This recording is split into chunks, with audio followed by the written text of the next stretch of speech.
తెలంగాణ భవన్లో భారత మాజీ ఉప ప్రధాని బాబు జగ్జీవన్ రామ్ వర్ధంతి కార్యక్రమం జరిగింది. ఈ కార్యక్రమంలో మాజీ ఎమ్మెల్సీ రమణ, మాజీ ఎంపీ వినోద్ కుమార్ తో పాటు పార్టీ శ్రేణులు పాల్గొన్నారు. ఈ సందర్భంగా జగ్జీవన్ చిత్రపటానికి పూలమాలలు వేసి నివాళులర్పించారు.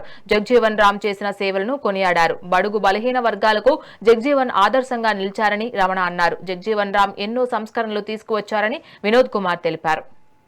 భారతదేశ స్వాతంత్ర సమయంలో స్వాతంత్ర సమరయోధునిగా భారతదేశ తొలి ప్రభుత్వంలో 1946లో నెహ్రూ గారి యొక్క ప్రభుత్వంలో కేంద్ర మంత్రిగా వివిధ శాఖలను, కార్మిక శాఖను, వ్యవసాయ శాఖను, రక్షణ శాఖను సమర్థవంతంగా నిర్వహించినటువంటి నాయకుడు బాబు జగ్జీవన్ రామ్ గారు. ఇండియా పాకిస్తాన్ యుద్ధ సమయంలో రక్షణ మంత్రిగా ఉండి ఆ యుద్ధంలో విజయాలు సాధించిన తర్వాత బంగ్లాదేశ్ ఏర్పడింది అని చెప్పంటే వారి నాయకత్వంలో నడుచుకున్న చొరవ అని చెప్ప తప్పదు. అదేవిధంగా దేశంలో ఉన్నటువంటి కోట్లాది మందికి ఆహార ఉత్పత్తులు కావాలని చెప్పని వ్యవసాయ రంగాన్ని సమర్థవంతంగా నిర్వహించి ఆనాడు సమర్థం చాటుకున్నటువంటి వ్యక్తి. భారతదేశంలో ఒక దళిత బిడ్డగా ఉండి ఈ దేశంలో ఉండేటువంటి బడుగు బలహీన వర్గాలకు ఆదర్శవంతమైనటువంటి జీవితాన్ని చూపించిన మార్గం నాయకుడు.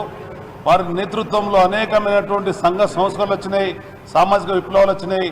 భారతదేశంలో ఉండేటువంటి పేద నిరుపేదల యొక్క ఆత్మస్థైర్యం పెంచడంలో వారి సేవలు అనేటివి ఎప్పటికీ ఈ దేశం మర్చిపోదని చెప్పని బీఆర్ఎస్ పార్టీ తరఫున వారి ఘనమైన నివాళులర్పిస్తూ జోహార్ అర్పిస్తున్నాం. ధన్యవాదాలు. భారతదేశ స్వాతంత్ర సమరయోధునిగా భారత రాష్ట్ర సమితి కార్యాలయంలో ఈరోజు తెలంగాణ భవన్లో మరి బాబు జగ్జీవన్ రామ్ గారి వర్ధంతి జరుపుతున్న సందర్భంలో నివాళులు అర్పిస్తూ ఈరోజు వారిని ఒకసారి మనం గుర్తు చేసుకోవాలి.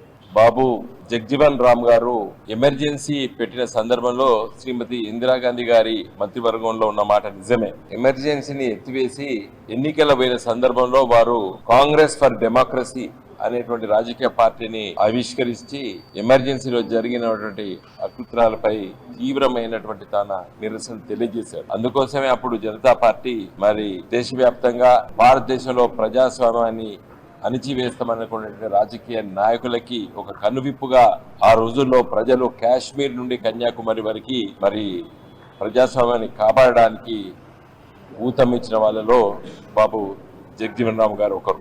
వారు వివిధ శాఖలలో కేంద్ర మంత్రిగా పనిచేసి చాలా అనుభవం ఉన్నటువంటి ఒక గొప్ప మేధావి. భారతదేశంలో హరిత విప్లవం అంటే గ్రీన్ రెవల్యూషన్ ఏదైతే 1962లో మొదలైందో దానికి నాయకత్వం వహించి భారతదేశం లోపల ఆనాడు ఉన్నటువంటి 40-50 కోట్ల జనాభాకి తిండి పెట్టలేని దేశాన్ని ఈ రోజు 140 కోట్ల జనాభాకి తిండి పెడుతూ విదేశాలకి కూడా మన ధాన్యాల్ని ఎగుమతి చేసేటువంటి స్థాయికి ఈ దేశాన్ని తీసుకొచ్చిన దాంట్లోపట బాబు జగ్జీవన్ రామ్ గారి పాత్ర చాలా గొప్పది. అయితే భారతదేశంలో ఒక దళిత బిడ్డ ప్రధానమంత్రి కావాలనే ఆకాంక్ష ఉన్న రోజుల్లో జనతా పార్టీ నుండి మరి వారికి అవకాశం వస్తుందని చెప్పి ఊహించారు.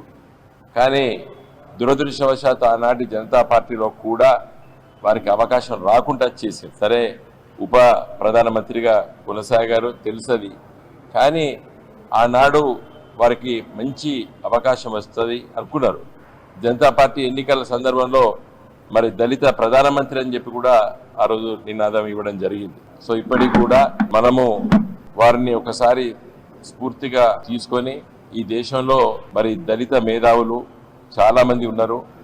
వారు ఆలోచనలు కూడా మనకందరికి తెలుసు. డాక్టర్ బిఆర్ అంబేద్కర్ గారు రచించినటువంటి రాజ్యాంగ స్ఫూర్తిని కొనసాగించే విధంగా యావత్తు మానవాళి కేవలం దళిత బిడ్డ అని చెప్పి ఒక దళితులకే ఆరాధ్య దైవం కాదు. ఈరోజు జగ్జీవన్ రామ్ గారు ఈ దేశంలో 140